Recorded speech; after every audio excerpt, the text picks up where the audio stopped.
বাবা মারা যাওয়ার ১ বছর পরই ভাইয়া ভাবি সংসারে থাকি আমি আর মা। বাবা মারা যাওয়ার কিছুদিন পরই বুঝতে পারি বাবা না থাকার কতটা কষ্ট। বাবা নামক বটগাছ যেই মেয়ের মাথা থেকে সরে যায় সেই মেয়ের মতন অসহায় এই পৃথিবীতে আর কেউ হয় না। আমি আমার ভাবির একটা লিপস্টিক ভেঙে ফেলেছি, এর জন্য ভাবি আমাকে নানান ভাবে নানান কথা শোনাচ্ছে। ভাবির সামনে ভয়ে আমি যাচ্ছি না, এর জন্য না জানি আমার কপালে আজকে কি লেখা আছে। সন্ধ্যাবেলা যখন আমার ভাইয়া অফিস থেকে ফিরলো তখন ভাবি ভাইয়াকে গিয়ে বলল, আজকে যদি তুমি তোমার বোনের কোনো বিচার না করো তাহলে কিন্তু তোমার খবর আছে, তা না হয় কিন্তু খুব খারাপ হয়ে যাবে। এখানে সারাদিন অফিস করে ভাইয়ার খুব ক্লান্ত লাগছে। বাসায় ফিরতেই ভাবির গোমরা মুখ দেখে ভাইয়ার মেজাজ তরতর করে বাড়তে লাগলো। এরপর গলা ফাটিয়ে আমাকে ডাকতে লাগলো ভাইয়া। আমি তখন ভাইয়ার ডাক শুনে ভাইয়ার রুমে আসলাম। ভাইয়া আমাকে বলল, জোরে চিৎকার করে কি করেছিস তুই? আমি তখন মাথা নিচু করে ভয়ে ভয়ে ভাইয়াকে বললাম, মানে ভাবি লিপস্টিকটা একটু নিয়েছিলাম, আর লিপস্টিকটা হঠাৎই ভাইয়া আমার হাত থেকে পড়ে গেছে।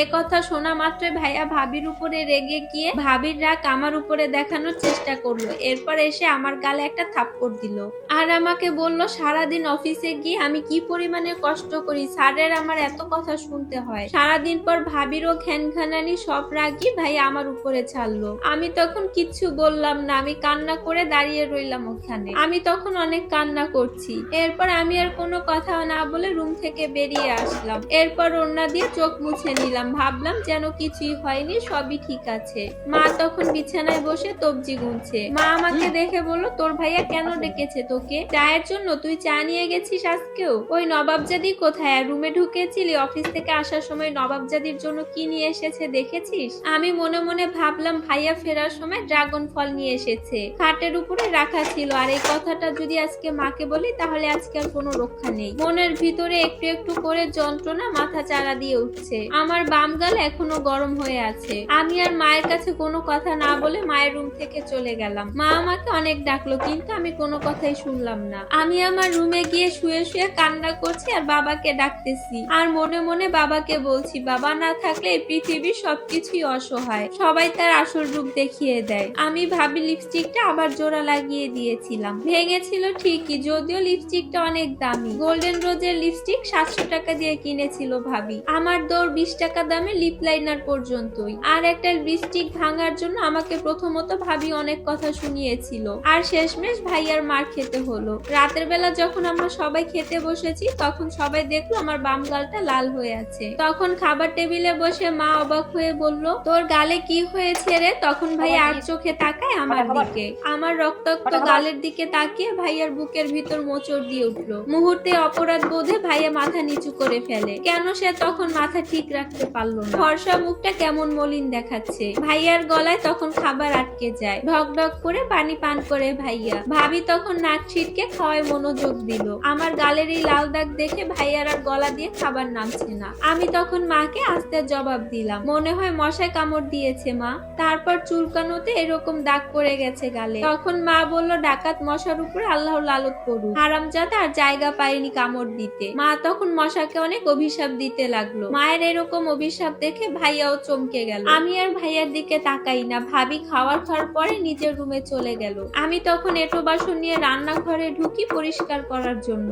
অবশিষ্ট তরকারিও জাল দিয়ে রাখতে হবে। ভাইয়া খাবার খাওয়া শেষে রুমে চলে গিয়ে ভাবিকে বলল, তুমি শুয়ে পড়লে যে, আমাকে চা দাও 1 কাপ। ভাবি তখন বলল, তোমার বোনকে বলো ও করে দিবে, আর আমাকেও বলো দিতে লেবু চা। ভাইয়া বলল, ও সন্ধ্যাবেলা একবার করেছে চা, আর রাতের খাবার দাবার সবকিছু তো আমার বোনই দিল, এখন আবার এত সব থালা বাসন পরিষ্কার করছে। তুমি কি করেছো সারাদিন শুনি? তখন ভাবি রেগে গিয়ে বিছানায় উঠে ভাইয়াকে বলল, আমি কি করেছি মানে তুমি কি বলতে চাও? ভাইয়াকে বলল, আমি কি করি না? তোমার বাড়িতে কয়টা কাজের লোক আছে যে সবকিছু করে দেয়? রান্না বান্না সারাদিন কে করে? নাকি তুমি মনে করো তোমার মা আর বোনের মতন সারাদিন পায়ের উপরে পা তুলে খাই আমি? ভাবির এরকম চিৎকার করা কথাগুলো আমার এবং মায়ের কানে দুজনেরই পৌঁছায়। আমি তখন মনে মনে আল্লাহকে ডাকি, ভাইয়া যেন আর কোনো কথা না বাড়ায়। কথা বাড়ালেই কথা বাড়তে থাকবে। এখন ভাবির এরকম চিৎকার চেঁচামেচি শুনে মা চলে গেল ভাবিদের রুমে। ভাইয়া কিছু বলার আগেই মা বলল, কাজের লোকের কি দরকার, আমরা মা মেয়ে তো পার উপরে পা তুলে বসে থাকি না, বেশিরভাগ দিন আমার মেয়েই তো রান্না করে। তাছাড়া ও যদি রান্না বান্না না করে কাটা গোছা সবকিছু তো আমার মেয়েই করে। আমার মেয়েটাকেই তো তোমরা কাজের লোক বানিয়ে রেখেছো। তখন ভাবি বিছানা থেকে উঠে আমার মায়ের কাছে এসে বলল,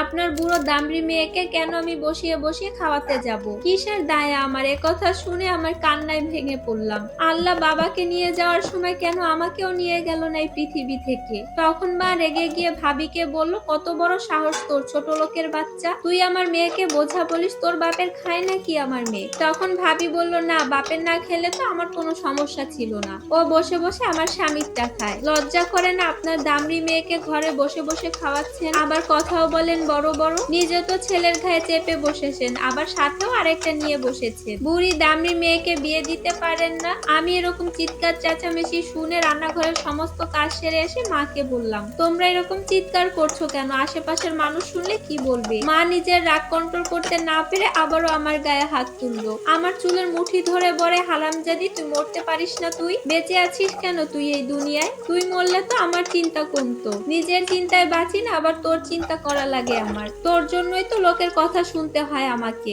আমি আর কোনো কথাই বলতে পারছি না, আমার দু চোখ দিয়ে পানি পড়ছে শুধু। আমি তখন মায়ের হাত ধরে বললাম, আচ্ছা সে না হয় আমি মরবো, তুমি চলো ঘরে চলো, আর কোনো কথা বলবে না তুমি মা। আর ভাবিকে বললাম, ভাবি তুমি ঘরে যাও। ভাবি তখন বলল, তোকে জিজ্ঞাসা করবো আমি ঘরে যাব নাকি কোথায় যাব? আর আমার সংসার এটা, আমার যেখানে ইচ্ছা সেখানেই থাকবো আমি। মা তুমি চলো। আমি তখন মায়ের হাত ধরে টেনে ঘরে নিয়ে দরজা বন্ধ করে দিলাম। ভাইয়া তখন ভাবির পাশে দাঁড়ানো ছিল। ভাবি যখন এই কথাগুলো বলল, কিন্তু ভাইয়া একটা কথাও বলল না। চারদিকটা নীরব, যেন কিছুই হয়নি।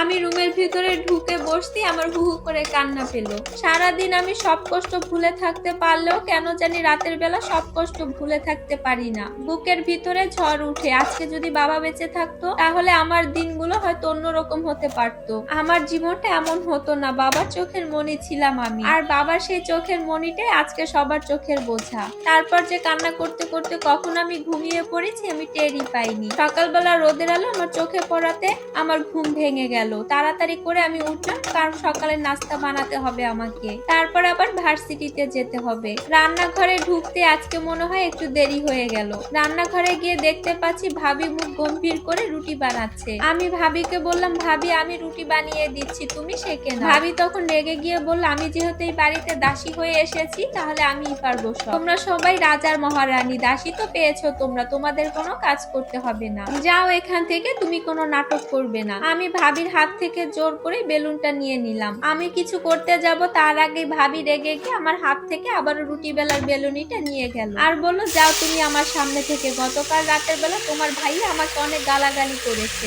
এমনকি আর একটু হলে মনে হয় তোমার ভাই আমাকে চড়ও মারতো। ভাবির মাথায় আগুন জ্বলছে। ভাবির বড় ভাই একজন এসআই, সে তার ভাইয়াকে জানাবে। এরপর কিছুক্ষণ পর আমি আমার মায়ের ঘরে গিয়ে বললাম, আর মাকে বললাম, মা আমি একটা সিদ্ধান্ত নিয়েছি। আমি মাকে বললাম, মা আমি সিদ্ধান্ত নিয়েছি যে আমি কলেজের হোস্টেলে চলে যাব, তাহলে হয়তো অন্তত ঘরে অশান্তি হবে না। আমাকে নিয়েই তো যত সমস্যা, আমি চলে গেলে ভাবির শান্তি হয়ে যাবে। আমি তোমাদের সবার চোখের সামনে থেকে দূরে চলে যাব। এমন সময় ভাবি নাস্তা নিয়ে এসে মাকে বলল, ভাবির চোখের সামনে থেকে চলে যাবে মানে হোস্টেলের খরচ তোমাকে কে দিবে? আবারও আমার জামাইয়ের পকেট কাটার ধান্দা? এত বড় দামড়ি মেয়ে হয়েছে, এখনো নাকি তুমি বিয়ে শাদী করবে না, লেখাপড়া করবে? তো নিজের টাকায় করো না বাপু, আমার জামাইয়ের পকেট কেন খালি করছো? আর অশান্তি কি শুধু আমি একাই করি সেটাই বলতে চাচ্ছ? তখন মা রেগে গিয়ে বলল, বৌমা তুমি কিন্তু একটু বেশি বাড়াবাড়ি করছো, আমার মেয়ে কথা একবারও বলেনি। তখন ভাবি ধমক দিয়ে বলল, আপনি চুপ করেন, মেয়ের শুধু সাফাই গান। জানেন আপনার ছেলের কত কষ্ট হয় সংসার চালাতে, আপনার মেয়ের খরচ চালাতে, আর আপনার ওষুধের খরচ দিতে। আমার জন্য কি থাকে? আমার কি একটা ভবিষ্যৎ নেই? এখন পর্যন্ত একটা বাচ্চা নেওয়ার প্ল্যান করতে পারছি না, শুধুমাত্র ওই মাথার উপর থেকে বোঝাগুলো নামছে না বলে। এরপর ভাবি যখন এরকম চিৎকার চেঁচামেচি করছে তখন ভাইয়া দৌড়ে এসে বলল, তুমি এরকম করছো কেন আমার মা বোনের সাথে? সবটা সময় তুমি আমার বোনের সাথে হিংসামি করো। তুমি বিয়ে হয়ে আসার পর থেকে তুমি কি একটা সংসারের কোনো কাজ করো? সব কাজই তো আমার বোন করে, কিন্তু আর সহ্য করবো না। আমার মা আর বোনের সাথে তুমি যতটা অত্যাচার করো না, কোনো ভাই কোনো সন্তানই মেনে নিবে না। বাচ্চা কি করে হবে? তুমি যে পাপগুলো করছো সেই পাপের শাস্তি তোমাকে আল্লাহ দিবে না? আর আমার বোনকে নিয়ে তুমি এত খোঁটা দিচ্ছ কেন? তোমার স্বামী হওয়ার আগে আমি ওর ভাই ছিলাম, সেই ছোট্টবেলা থেকে এত এত বড় হওয়া, কখনো বোনের চোখে পানি আসতে দেইনি, কিন্তু তুমি যখন থেকে আমাদের সংসারে এসেছো তখন থেকে আমার বোন শুধু কান্নায় ভেঙে পড়ে। আমি আর চাই না এরকম বউ যে আমার মা বোনের সাথে এত খারাপ আচরণ করে। তুমি চলে যেতে পারো। তখন ভাবি কান্নাকাটি করে ভাইয়াকে বলল, আমি আমার নিজের ভুল বুঝতে পেরেছি, তুমি আমাকে ক্ষমা করে দাও। আপনাদের কি মনে হয় এই সমস্যার সমাধান কি হতে পারে? অবশ্যই কমেন্ট বক্সে জানাবেন।